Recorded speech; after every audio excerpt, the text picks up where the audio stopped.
জগন্নাথ বিশ্ববিদ্যালয় কেন্দ্রীয় শিক্ষার্থী সংসদ জোকসু নির্বাচনে বড় জয় পেয়েছে ইসলামী ছাত্র শিবির সমর্থিত প্যানেল অদম্য জবিয়ান ঐক্য। গতকাল মধ্যরাতে ঘোষণা করা হয় ফলাফল। সেখানে এই মুহূর্তে আছেন আমাদের সহকর্মী পার্থ সাহা। পার্থ, কি অবস্থা দেখছেন সেখানে জানাবেন।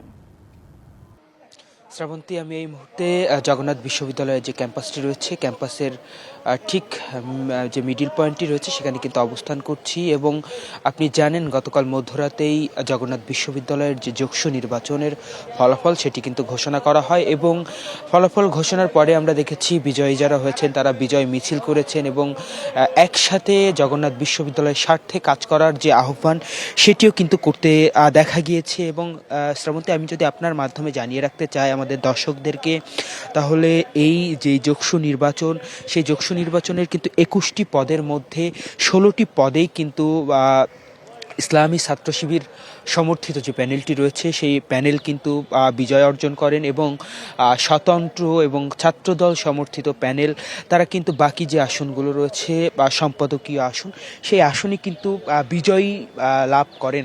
এবং এই যেই সকাল থেকেই ভোর সকাল থেকে আমরা জগন্নাথ বিশ্ববিদ্যালয়ের যে ক্যাম্পাসটি সেই ক্যাম্পাসে রয়েছি, এখানে কিন্তু সকাল থেকে একেবারেই নিরিবিলি একরকম পরিবেশ বিরাজ করছে। আমি যদি জানিয়ে রাখতে চাই, নায়াসিনামাইড ও স্যালিসাইলিক সমৃদ্ধ লিলি ফেস ওয়াশ যা ফেসের ডেড স্কিন সেল দূর করে দেয় দ্বিগুণ ফাস্টার ব্রাইটেনিং। আগামীকাল জগন্নাথ বিশ্ববিদ্যালয়ের একটি ভর্তি পরীক্ষা অনুষ্ঠিত হওয়ার কথা রয়েছে। মূলত সেই ভর্তি পরীক্ষা অনুষ্ঠিত যে হওয়ার যে কার্যক্রম, সিট প্ল্যান সহ নানা কার্যক্রমের কারণে প্রশাসনিক যে কাঠামো সেটি কিন্তু খোলা রয়েছে, অর্থাৎ প্রশাসনিক ভবনের দরজা ছাড়া ক্লাসরুমের দরজা কিন্তু বন্ধ রয়েছে। মূলত ক্লাস এবং পরীক্ষা সহ যে শিক্ষার্থীদের যে কার্যক্রম সেটি স্থগিত রয়েছে। আর আগামীকাল শুক্রবার এবং শনিবার যেহেতু ক্লাস পরীক্ষা বন্ধ থাকে, সেই হিসাবে বন্ধ এবং শিক্ষার্থীদের আনাগোনাও অনেকটা কম। আর ভর্তি পরীক্ষা কেন্দ্রিক শিক্ষক কর্মচারী যারা রয়েছেন তাদেরকে একরকম কর্মব্যস্ততা লক্ষ্য করতে পারছি। এবং এই যেই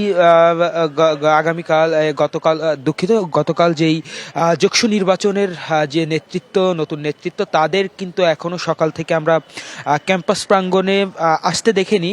এবং জগন্নাথ বিশ্ববিদ্যালয়ের যে ফটকগুলো রয়েছে সেই ফটকে কিন্তু আমরা আইনশৃঙ্খলা বাহিনীর যে সতর্ক অবস্থান সেটি কিন্তু এখনও লক্ষ্য করতে পারছি। তবে ক্যাম্পাসে যে নতুন নেতৃত্বে যারা এসেছেন তারা কখন আসবেন বা আসবেন কিনা, আজ আদেও রবিবারে আসবেন হয়তো সবাই একসাথে, এই বিষয়ে এখনও কিন্তু সুস্পষ্ট কোনো তথ্য আমাদের কাছে নেই।